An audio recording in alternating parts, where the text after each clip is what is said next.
Subscribe कीजिए हमारे channel को और प्रेस कीजिए इस बेल आइकन को ताकि आप मिस न करें हमारे लेटेस्ट वीडियोस। नमस्कार दोस्तों, धार्मिक तथ्य में आपका स्वागत है।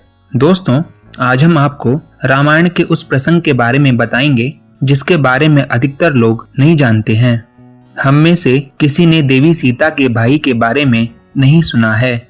उनके किसी भाई का उल्लेख रामायण में कहीं आता भी नहीं है, किंतु रामायण में एक ऐसा भी प्रसंग है जहां किसी ने कुछ समय के लिए माता सीता के भाई की भूमिका निभाई थी। तो आइए जानते हैं इस कहानी को विस्तार से। श्री राम और देवी सीता का विवाह कदाचित भगवान शिव एवं माता पार्वती के विवाह के बाद सबसे प्रसिद्ध विवाह माना जाता है। इस विवाह की एक और विशेषता ये थी कि इस विवाह में त्रिदेवों सहित सभी मुख्य देवता किसी न किसी रूप में उपस्थित थे। कोई भी इस विवाह को देखने का मोह छोड़ना नहीं चाहता था।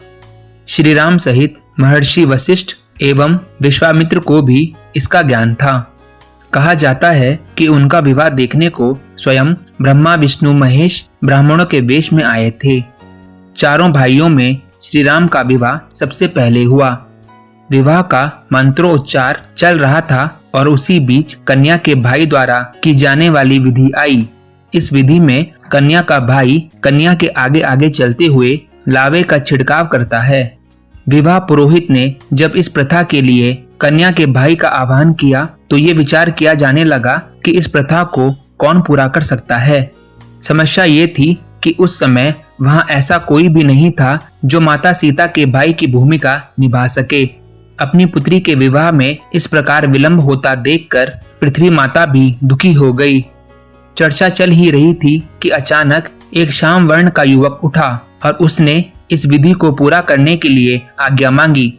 वास्तव में वो स्वयं मंगल देव थे, जो वेश बदलकर नवग्रहों सहित श्री राम का विवाह देखने को वहां आए थे। देवी सीता का जन्म पृथ्वी से हुआ था और मंगल भी पृथ्वी के पुत्र थे। इस नाते वे देवी सीता के भाई भी लगते थे। इसी कारण पृथ्वी माता के संकेत से वे इस विधि को पूरा करने के लिए आगे आए। इस प्रकार एक अनजान व्यक्ति को इस रस्म को निभाने को आता देखकर राजा जनक दुविधा में पड़ गए। वो सोचने लगे, जिस व्यक्ति के कुल, गोत्र एवं परिवार का कुछ पता न हो, उसे वे कैसे अपनी पुत्री के भाई के रूप में स्वीकार कर सकते थे। उन्होंने मंगल से उनका परिचय, कुल एवं गोत्र पूछा। इस पर मंगल देव ने मुस्कुराते हुए कहा, हे महाराज जनक, मैं अकारण ही आपकी पुत्री के भाई का कर्तव्य पूर्ण करने को नहीं उठा हूँ। आपकी आशंका निराधार नहीं है, किंतु आप निश्चिंत रहें, मैं इस कार्य के सर्वथा योग्य हूँ। अगर आपको कोई शंका हो तो आप महर्षि वशिष्ठ एवं विश्वामित्र से इस विषय में पूछ सकते हैं। ऐसी तेज युक्त वाणी सुनकर राजा जनक ने महर्षि वशिष्ठ एवं विश्वामित्र से इसके बारे में पूछा। वे दोनों तो सब जानते ही थे, अतः उन्होंने इसकी आज्ञा दे दी। इस प्रकार गुरुजनों से आज्ञा पाने के बाद मंगल देव ने देवी सीता के भाई के रूप में सारी रस्में निभाई। रामायण के सारे संस्करणों में तो नहीं, किंतु कंब रामायण एवं रामचरितमानस में इसका उल्लेख है। ये कथा अपनी बहन के प्रति एक भाई के उत्तरदायित्वों के निर्वाह का एक मुख्य उदाहरण है।